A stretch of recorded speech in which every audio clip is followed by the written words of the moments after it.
Congress party వైపు తీసుకుంటే Congress party ఇక్కడ చైర్పర్సన్ పీఠం కైవసం చేసుకునే అవకాశాలే మెండుగా కనిపిస్తా ఉన్నాయి. సిద్దిపేట జిల్లాకు సంబంధించి మాట్లాడుకుంటే కరుణ్ హుస్నాబాద్ మినహాయిస్తే మిగతా అన్ని చోట్ల కూడా కాంగ్రెస్ వెనక్కి నెట్టింది బీఆర్ఎస్. సో ఇక్కడ ఏ ప్రాంతాల గురించి చేర్యాల, దుబ్బాక, గజ్వేల్, హుస్నాబాద్ ఇందులో వార్డులకు సంబంధించి రిజల్ట్స్ చూస్తే మనం ఎట్లా విశ్లేషించుకోవచ్చు దీన్ని? సో చేర్యాల ప్రాంతం కనుక చూస్తే చేర్యాల మున్సిపాలిటీ 12 వార్డులు ఉన్నాయి. 12 వార్డుల్లో బీఆర్ఎస్ 7 అట్లాగే కాంగ్రెస్ 5 అని చెప్తా ఉన్నారు.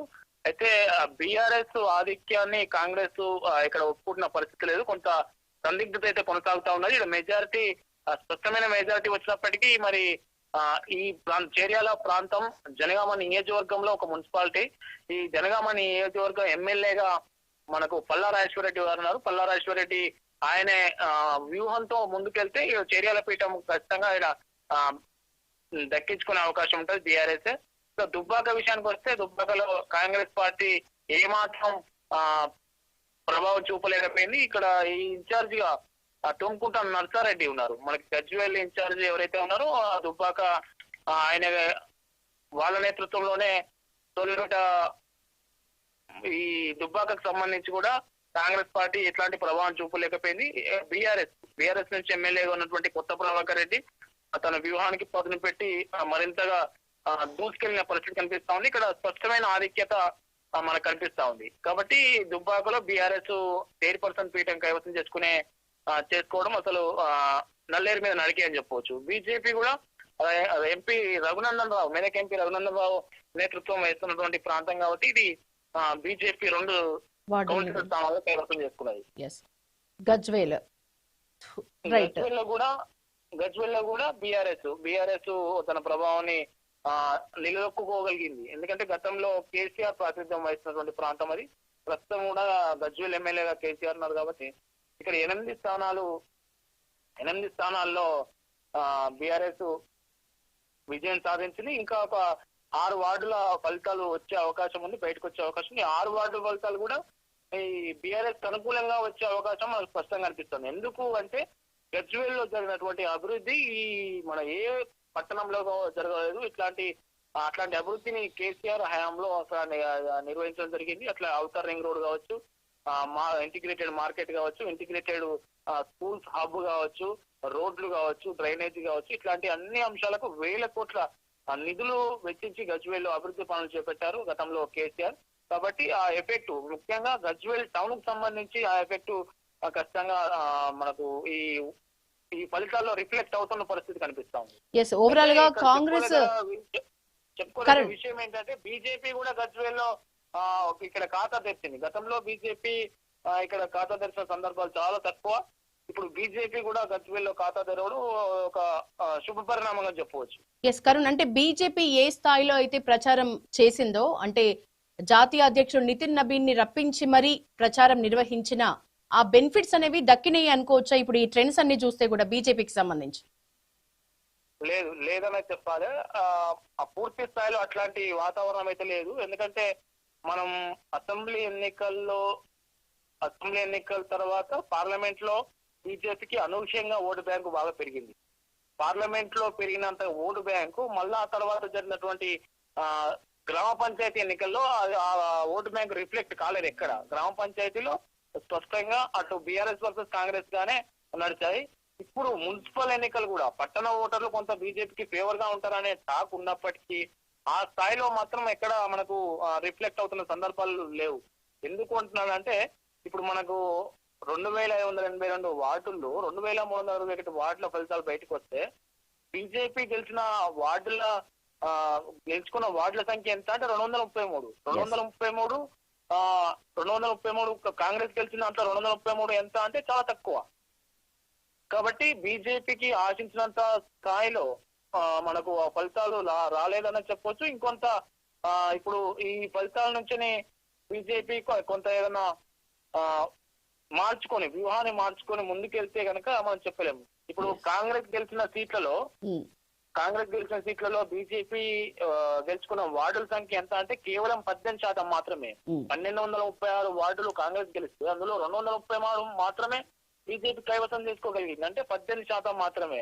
ఇంకా ఓవరాల్ గా మొత్తం వార్డుల్లో బీజేపీ ఇప్పటివరకు గెలుచుకున్న వార్డుల శాతం ఎంత అని లెక్కేస్తే ఇంకా తక్కువగా ఉంటుంది.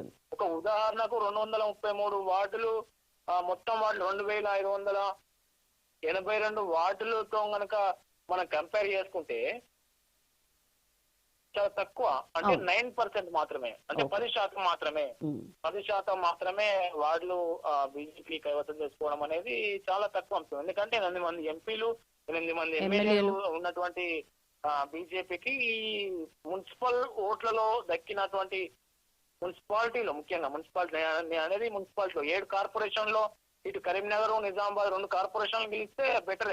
అది కొంత ముందడుగు వేసినట్టే కార్పొరేషన్లలో మట్టుకు. ఎందుకంటే ఎన్నడూ బీజేపీకి ఒక కార్పొరేషన్ లో విజయం సాధించిన దాఖలాలు లేవు. కాబట్టి 2 కార్పొరేషన్లు కైవసం చేసుకుంటే ఇప్పుడున్న మెజారిటీ లీడ్ ప్రకారం చూస్తే అటు నిజామాబాద్, కరీంనగర్ లో కాషాయ జెండా రెపరెపలాడితే కార్పొరేషన్ ఎన్నికల్లో బీజేపీ విజయం సాధించినట్లే లెక్క. నెక్స్ట్ మున్సిపల్ ఎన్నికల విషయానికి వస్తే తక్కువ అని చెప్పుకోవాలి.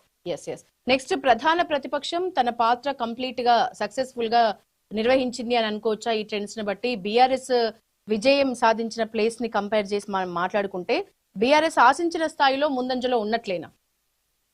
లేదు, బీఆర్ఎస్ కూడా తన ప్రభావాన్ని చాలా కోల్పోయింది. ఈ కొన్ని చోట్ల అయితే దారుణమైన ఫలితాలు వచ్చాయి. ఇప్పుడు మనం చూస్తే మనకు కరీంనగర్ జిల్లాకు సంబంధించి చూస్తే కరీంనగర్ జిల్లాలో కొన్ని సిట్టింగ్ బీఆర్ఎస్ కు కంచుకోటగా చెప్పుకున్నటువంటి ప్రాంతాల్లో కూడా చాలా పేలవమైన రిజల్ట్స్ వచ్చాయి. కరీంనగర్ జిల్లాలో చూస్తే జమ్మికుంటలో బీఆర్ఎస్ కు 12 స్థానాలు వచ్చినాయి, అట్లాగే కాంగ్రెస్ కు 10 వచ్చినాయి. ఇలా మంచి ప్రభావం చూపింది. అదే హుజురాబాద్ విషయానికి వస్తే హుజురాబాద్ లో పాడి కౌశిక్ రెడ్డి ఆ పార్టీలో కీలకంగా మాట్లాడే వక్తల్లో ఒకరు, స్పోక్స్ పర్సన్ ఒకరు, అట్లాగే లైమ్ లైట్ లో ఉంటారు. ఎప్పుడు మనకు బీఆర్ఎస్ పార్టీలో లైమ్ లైట్ లో ఉండే ఎమ్మెల్యేనే ప్రాతినిధ్యం వహిస్తున్నటువంటి ఆ ప్రాంతంలో కేవలం 30 వార్డులు 8 మాత్రమే బీఆర్ఎస్ గెలుచుకోగలిగింది. సరే, అదే చొప్పదండి విషయానికి వస్తే చొప్పదండి విషయంలో కూడా గతంలో 9 వార్డుల్లో గెలిచినటువంటి బీఆర్ఎస్ పార్టీ ఈసారి ఒక్కటే వార్డులో గెలిచింది. 10 వార్డులు కాంగ్రెస్ పార్టీ కైవసం చేసుకుంది అక్కడ. కాబట్టి కొన్ని స్థానాల్లో అనూహ్యంగా తన ప్రభావాన్ని నిలబెట్టుకోగలిగింది. ఇప్పుడు పటాన్చెరు లాంటి నియోజకవర్గం 4 మున్సిపాలిటీల్లో విజయం సాధించగలిగింది.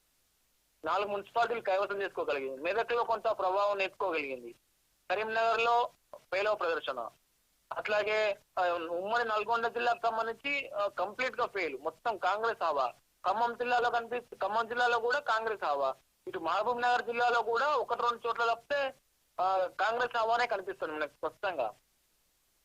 గతంలో ఇప్పుడు కాంగ్రెస్ గెలిచిన ఈ సీట్లు ఏవైతే ఉన్నాయో, ఈ మున్సిపాలిటీలు ఏవైతే ఉన్నాయో, ఇవన్నీ గతంలో బీఆర్ఎస్ పార్టీ సిట్టింగ్ మున్సిపాలిటీలు, సిట్టింగ్ స్థానాలు.